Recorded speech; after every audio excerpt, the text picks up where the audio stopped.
Waziri wa mambo ya nje kutoka nchini Marekani anayefahamika kama Marco Rubio alifanya mazungumzo ya simu na waziri wa mambo ya nje kutoka nchini Urusi anayefahamika kama Sergei Lavrov mnamo Machi 15, wakati Washington ikijaribu kuishawishi Urusi ikubali makubaliano ya siku 30 ya kusitisha mapigano dhidi ya Ukraine, ambako kwa mujibu wa taarifa ya Wizara ya Mambo ya Nje ya Marekani ilisema ya kuwa Rubio na Sergei Lavrov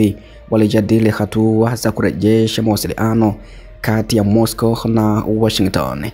Katibu wa Rubio na waziri wa mambo ya nje wa Urusi Sergei Lavrov walijadili hatua zinazofuata za kufuatilia mikutano ya hivi karibuni nchini Saudi Arabia na kukubaliana kuendelea kufanyia kazi kurejesha mawasiliano kati ya Moscow na Washington. Msemaji wa Wizara ya Mambo ya Nje Tammy Bruce aliweza kusema hivyo kuhusu taarifa hii.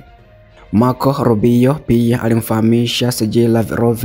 kuhusu operation ya Marekani dhidi ya wanamgambo wa Houthi nchini Yemen, ambako rais wa Marekani Bwana Donald Trump alitangaza mapema mnamo Machi 15 kwenye ukweli wa jamii ya kwamba Marekani ilikuwa imeanzisha hatua madhubuti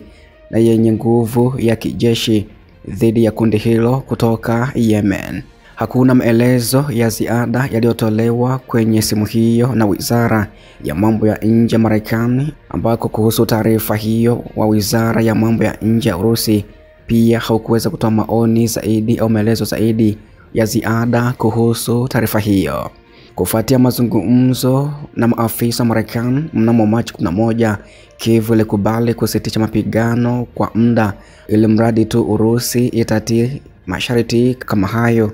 ambako pia rais wa Urusi Bwana Vladimir Putin alisema Machi 13 ya kwamba Urusi iko tayari kukubaliana na pendekezo la Marekani la kusitisha mapigano nchini Ukraine, lakini ikadai kuhakikishiwa ya kwamba Kiev haitakusanya au kuwafunza wanajeshi wala kupokea msaada wa kijeshi kutoka nchi za Magharibi. Wakati mazungumzo yakiendelea, Trump pia alidai wakati wa hotuba katika idara ya sheria mnamo Machi 14 ya kwamba ikulu ya White House imepokea habari njema kuhusu majaribio yake ya kupata makubaliano ya kusitisha mapigano ya siku 30 bila kutaja habari hiyo ilikuwa nini, ambako mapema kabisa Machi 14 Trump alidai ya kuwa alimwomba rais wa Urusi Vladimir Putin kuwaacha wanajeshi wa Ukraine, ambako alidai ya kuwa waliozingirwa na vikosi vya Urusi katika jimbo la Kursk, madai ambayo pia alirudia wakati wa hotuba yake, ambako pia baadaye Kiev likanusha ripoti ya kwamba wanajeshi wake wamezingirwa katika jimbo la Kursk nchini Urusi. Rubio alisema Machi 14 ya kuwa utawala una matumaini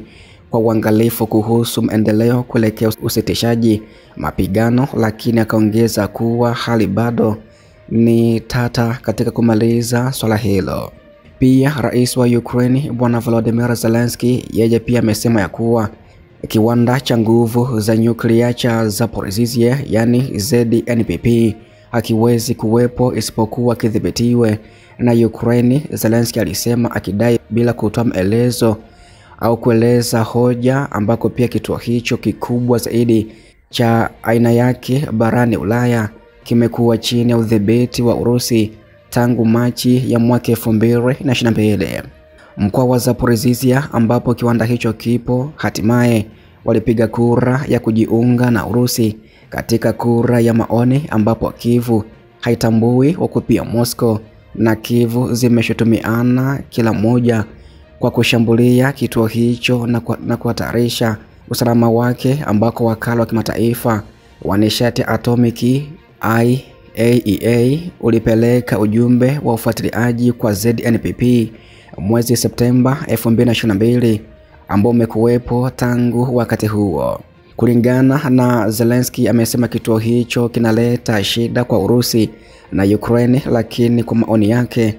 ni Kiev pekee inayoweza kurejesha shughuli zake. Bila Ukraine kuwepo kwake haiwezekani. Kimsingi kiongozi huyo wa Ukraine